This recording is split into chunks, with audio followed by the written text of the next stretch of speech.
Imagine a room so tense that every breath feels like it could shatter the silence. Cameras are rolling, the audience is watching with unblinking eyes, and two of America's most polarizing figures stand just feet apart.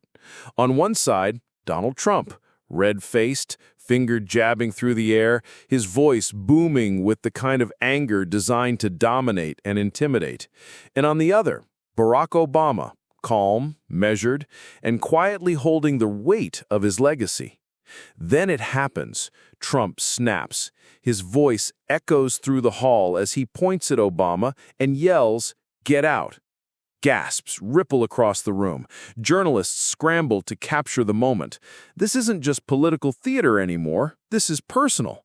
The world watches as Trump tries to humiliate a former president on live television. But here's the twist. What happens next doesn't just flip the script. It leaves everyone, even Trump's staunchest allies, stunned into silence. Because when Obama finally opens his mouth, his response isn't angry. It isn't defensive. It is something far more devastating. It is the kind of reply that slices through the noise, that cuts through the bluster, and that reminds everyone listening why his words still carry weight years after leaving office. This wasn't just a clash of egos. It was a battle over truth, over legacy, and over what real leadership looks like. And when Obama delivers his answer, America doesn't just hear it, America feels it. Stay tuned, because you're about to witness the moment Donald Trump tried to shout down Barack Obama, and the unforgettable reply that left a nation speechless. The stage was set long before the first words were even spoken. The lights were hot, the cameras unblinking, and the audience buzzing with the kind of restless energy that only comes when history feels like it might unfold right in front of you. This wasn't a casual event, and it wasn't just another political gathering. It was a collision course. Two men with two very different visions of America standing on the same stage with the nation waiting to see who would dominate. Donald Trump had positioned himself at the center, the focal point of the spotlight. His posture was rigid, his arms folded at times, unfolding in sharp gestures that seemed almost rehearsed. His allies in the crowd leaned forward with anticipation, ready to cheer at his every punchline. Across from him stood Barack Obama. No theatrics, no exaggerated movements, just quiet composure, the kind that speaks volumes without needing to raise a voice. His presence alone was enough to command attention, and yet you could sense the tension simmering beneath the surface. Because beneath the smiles, the applause, and the staged civility, something deeper was at play. This wasn't about a policy debate. It wasn't about numbers on a chart or lines in a budget. This was about pride. This was about legacy. This was about one man determined to tear down another's accomplishments, and another unwilling to let his life's work be erased in a shouting match. The audience could feel it too. Every cough, every shuffle of a chair seemed louder than usual. The silence between words grew heavier, tighter. The stage wasn't just a stage anymore. It was an arena, and the first strike was about to be thrown. The silence didn't last long. Donald Trump thrives on filling silence, on bending it to his will, and tonight was no different. He leaned into the microphone, his voice sharp, his words clipped.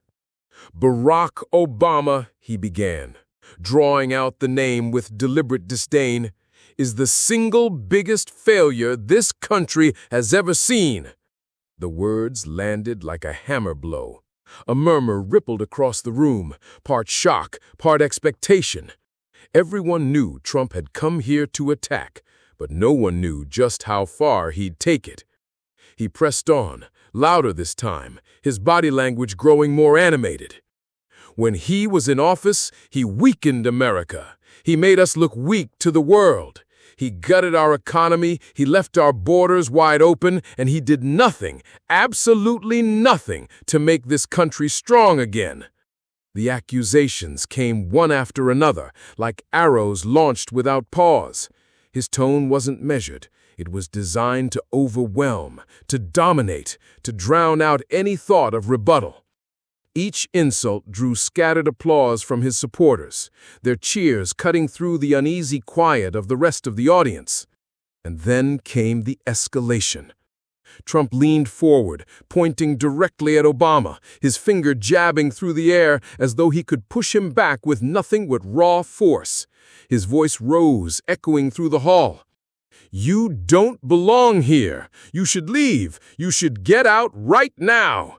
The words cracked like thunder. "Get out!" he repeated, louder this time, his face flushed with anger, his chest heaving with the weight of his own fury. The crowd gasped. Some people clapped nervously, unsure if they were watching a debate or a spectacle spinning out of control. A few even laughed, not because it was funny, but because they couldn't believe what they were hearing. Barack Obama didn't move. He didn't flinch. He simply stood there, hands folded loosely in front of him, his expression unreadable. But the tension in the room was undeniable. This wasn't just an insult anymore. It was an open attempt to humiliate him, to drive him from the stage, to erase his presence with nothing more than volume. Trump wasn't finished. He circled back to the microphone, slamming his palm on the podium for effect. "You failed this country, Obama. 8 years of weakness, 8 years of embarrassment. You gave away our strength, you left us in the dirt, and you think you can stand here today and lecture anyone? You should be ashamed." The words spilled like gasoline, each one meant to inflame, to ignite. His supporters roared with approval, but the rest of the audience sat in uneasy silence. The air itself seemed charged, every breath thick with anticipation of what would happen next. And then the moment of pause. Trump stepped back from the podium, glaring at Obama with the look of a man certain he had delivered the killing blow.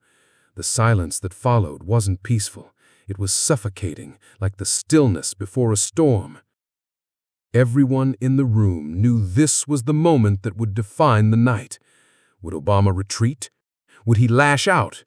Or would he do something entirely unexpected? One thing was certain. The attack had been launched, and the battle lines had been drawn.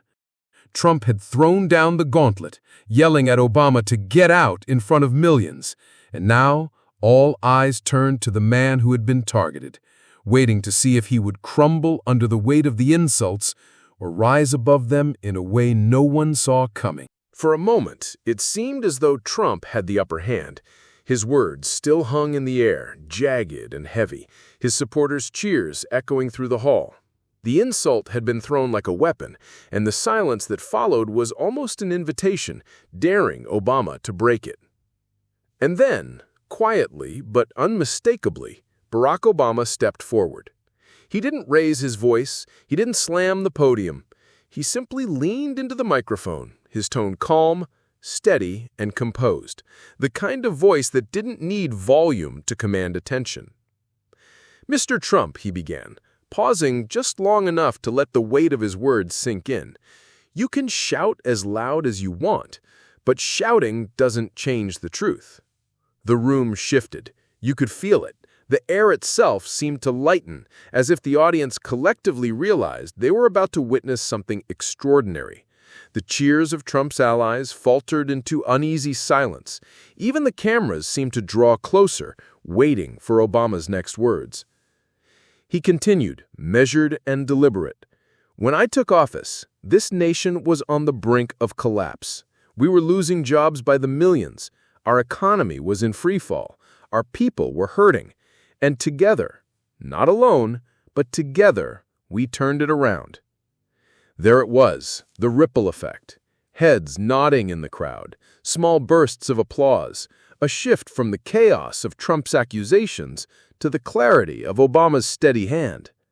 Trump tried to interject, muttering into his microphone, but Obama didn't take the bait. He pressed forward, his eyes never leaving the audience. "We expanded health care for millions of Americans who had been denied for too long. We brought our troops home with honor. We rebuilt alliances that had been broken. We stood up for our values even when it was hard." This wasn't just a rebuttal, it was a reminder. Every word carried the weight of lived experience, of 8 years spent under the brightest and harshest spotlight in the world. And the audience recognized it. The murmurs of agreement grew louder, a smattering of applause turned into a wave. People leaned forward, drawn in, not by anger or volume, but by substance.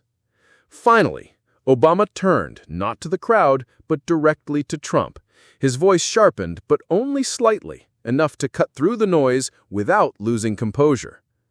You can tell me to get out, Mr. Trump, but I'm not going anywhere, because the work we did, the progress we made, and the people we fought for, they're still here, and they deserve more than sound bites and shouting. The hall erupted. Applause thundered through the room, rising like a tide that couldn't be stopped. Even some who had cheered Trump minutes earlier now found themselves clapping, swept up in the momentum of the moment. This was the turning point. Trump had tried to dominate with volume, but Obama had flipped the script with truth, calmness, and undeniable authority. The balance of power had shifted, and for the first time that night, it wasn't Trump who controlled the stage. The applause still echoed through the hall when Obama leaned back into the microphone. His expression hadn't changed. No anger, no gloating, just the steady composure of a man who had been here before.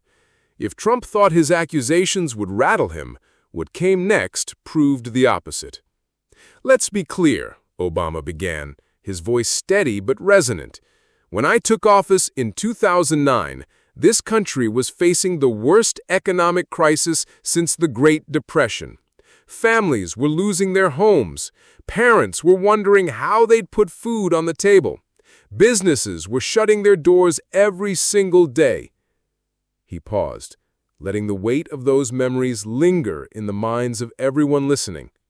Then, without raising his voice, he began to lay out the receipts.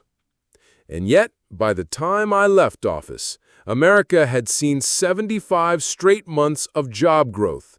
Millions of Americans went back to work. We pulled the auto industry back from the brink of collapse.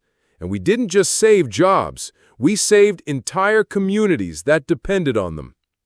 The audience responded with applause, brief but insistent, as if validating every word. Obama didn't let it swell too long.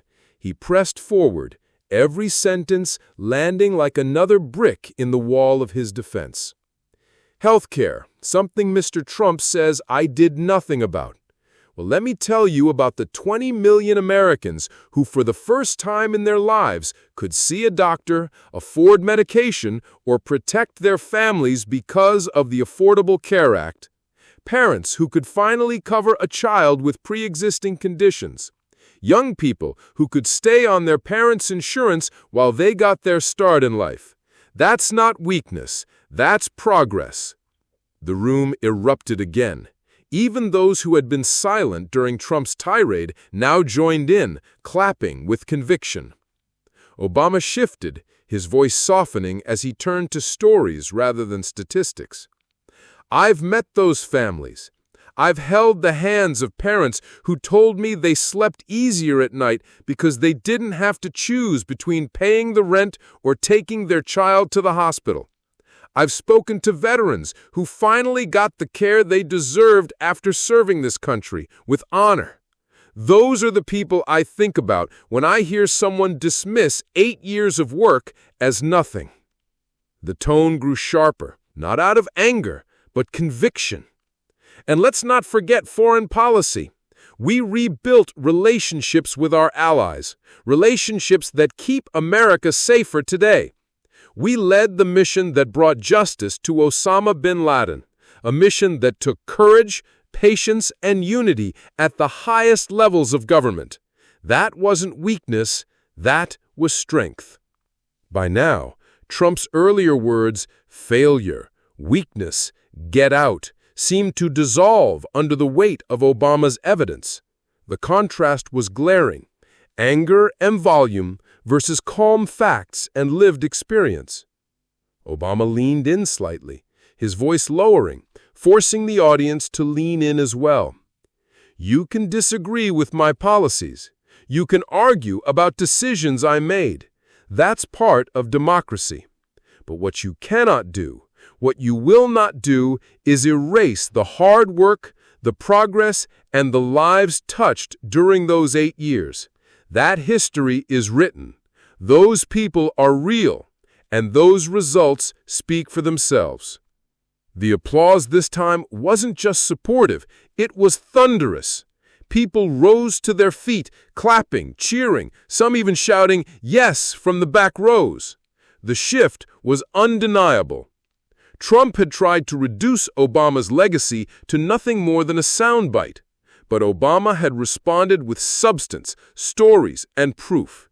In that moment, it wasn't just about defending himself, it was about defending the millions who had lived the impact of his presidency every single day. This was no longer a shouting match. It was a revelation, a reminder of what leadership looks like when it's rooted not in ego, but in service. When the applause finally began to fade, Obama didn't bask in it. He didn't smile or gesture for more. Instead, he looked directly at Trump, steady, unflinching, calm. "Mr. Trump," he said, his voice low but clear enough to carry across the hall, "you can try to shout me down. You can tell me to get out. But shouting doesn't build a nation. Work does. And I've always believed that leadership is about more than noise." The room hushed instantly, hanging on every word. Trump shifted uneasily at the podium, his jaw tight, his hand gripping the microphone as though waiting to strike again. But Obama didn't stop. "Leadership," he continued, "is about lifting people up, not tearing them down. It's about taking responsibility when things go wrong and giving credit when things go right. It's about service, not self-interest." He paused, letting the silence linger, the contrast between his composure and Trump's bluster growing starker by the second. Then, with a firmness that couldn't be mistaken, he added, "You told me to get out, but here's the truth. I never got into this job for myself. I got into it for the people who needed someone to fight for them when no one else would. And they're the reason I will never walk away from the values that guided me then and guide me now." The effect was electric. A wave of applause swelled again, this time stronger, more sustained. The audience wasn't just reacting, they were standing with him. Even more telling was Trump's reaction. For once, he didn't interrupt. He didn't yell over Obama's words. He simply stood there, visibly frustrated but unable to regain control of the moment. Obama finished with a line that resonated beyond the room itself. "You can try to erase me, Mr. Trump, but what you cannot erase is the hope, the progress, and the people whose lives were changed because we refused to give up on this country." The crowd erupted, many leaping to their feet. The balance of power had completely shifted. The man who had been told to get out had just shown that his presence and his impact were bigger than any insult could ever diminish. The applause thundered like a wave that refused to crash. It rolled through the hall, rising higher, echoing off the walls, until the sound itself seemed to drown out everything else. Cameras flashed. Reporters scrambled to capture the moment. What had started as Trump's attempt to dominate had now become something entirely different. Obama's calm dismantling of the attack had stolen the spotlight. In the room, the energy shifted completely. Where Trump's words had been met earlier with scattered cheers and nervous silence, Obama's reply drew standing ovations. People weren't just clapping, they were shouting, whistling, chanting. The sound was no longer divided, it was united. And it didn't stop when the lights dimmed. Within minutes, clips of the exchange flooded social media. Hashtags began trending across platforms. Hashtag Obama response, hashtag truth over noise, and even hashtag get out backfired. Twitter lit up with reactions. with users posting side-by-side clips of Trump's red-faced outburst and Obama's calm, composed reply. Memes circulated almost instantly, Trump pointing and shouting juxtaposed with Obama's steady gaze, captioned simply, "Leadership versus loudership." News outlets cut into programming to broadcast the exchange. Analysts on every network replayed Obama's key lines, calling them a masterclass in composure. Some anchors described the moment as a reminder of the presidential dignity many felt had been missing. But the impact wasn't just digital or media-driven. Personal stories began pouring in.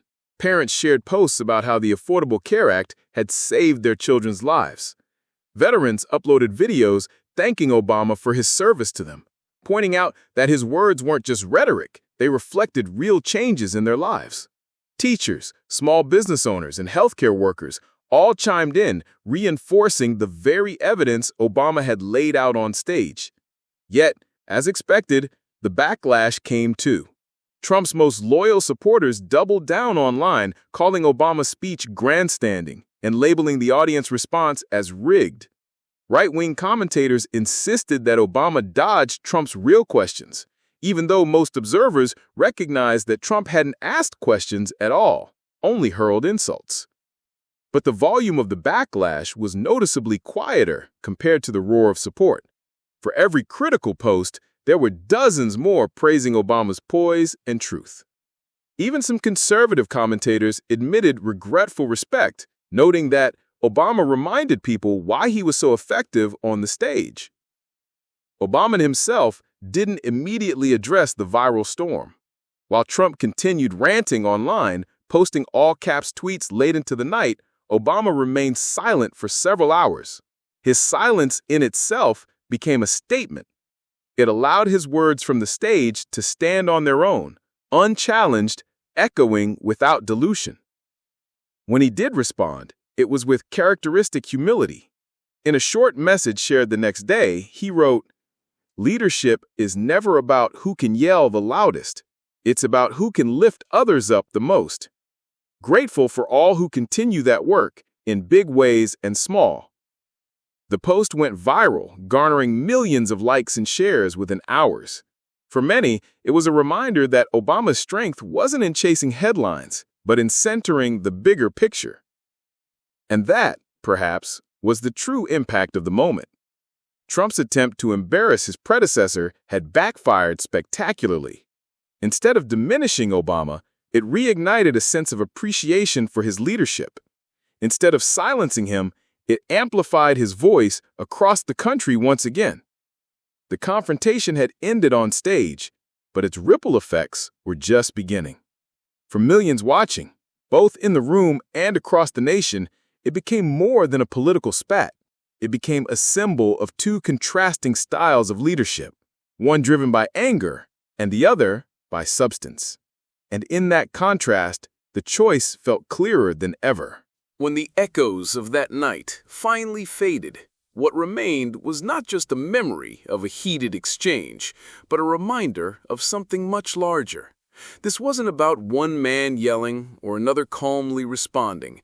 It was about the deeper contrast between noise and substance, between ego and service, between tearing down and building up. Obama's response revealed the truth that went far beyond politics. Real leadership doesn't come from volume. It comes from values.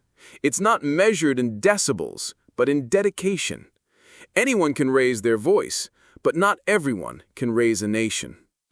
For many Americans watching, the moment wasn't simply entertainment. It was personal. Letters, messages, and testimonials poured in, from families who had been able to keep their homes during the recession, from young adults who stayed on their parents' health insurance while they found their footing, from veterans whose benefits had finally reached them.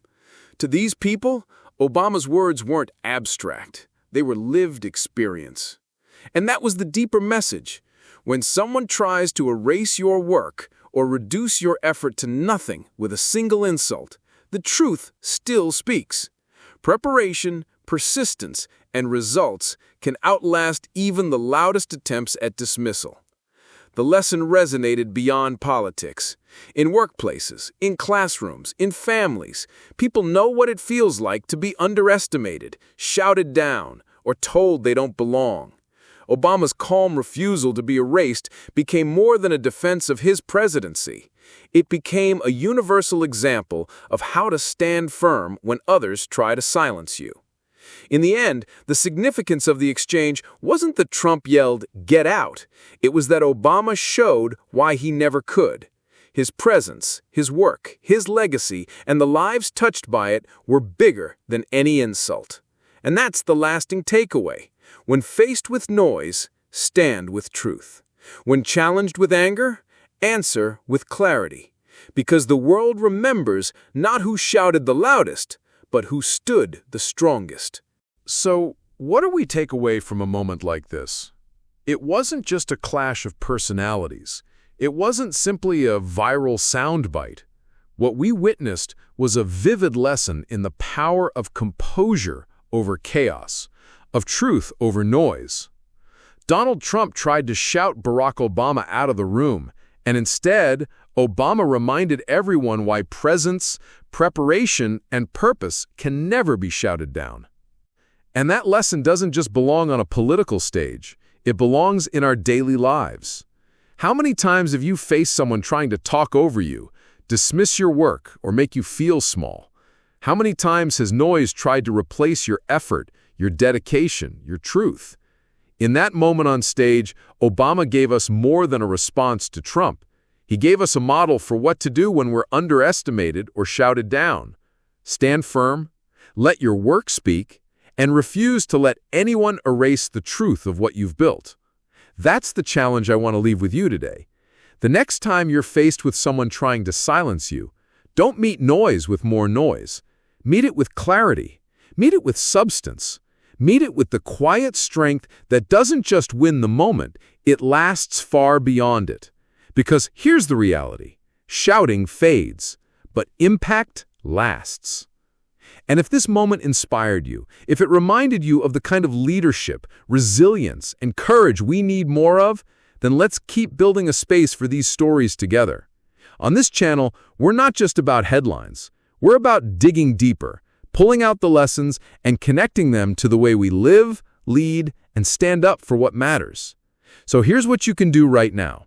Hit that subscribe button because we're just getting started. Turn on notifications so you don't miss the next breakdown of moments that matter, the clashes, the revelations, the lessons that shape how we see leadership and truth. And if you found value in this story, share it. Send it to someone who could use a reminder that strength isn't in volume, it's in values. Finally, I want you to carry this story with you. The next time someone tries to shout you down, remember, you don't have to yell back. You don't have to fight on their terms. You simply have to stand in your truth, let your work speak, and remind them, just like Obama reminded Trump, that presence, impact, and integrity can't be erased. Because in the end, the world doesn't remember who demanded "get out." It remembers the one who stood tall and said, "I'm not going anywhere." Thank you for watching. Stay strong, stay grounded, and I'll see you in the next video.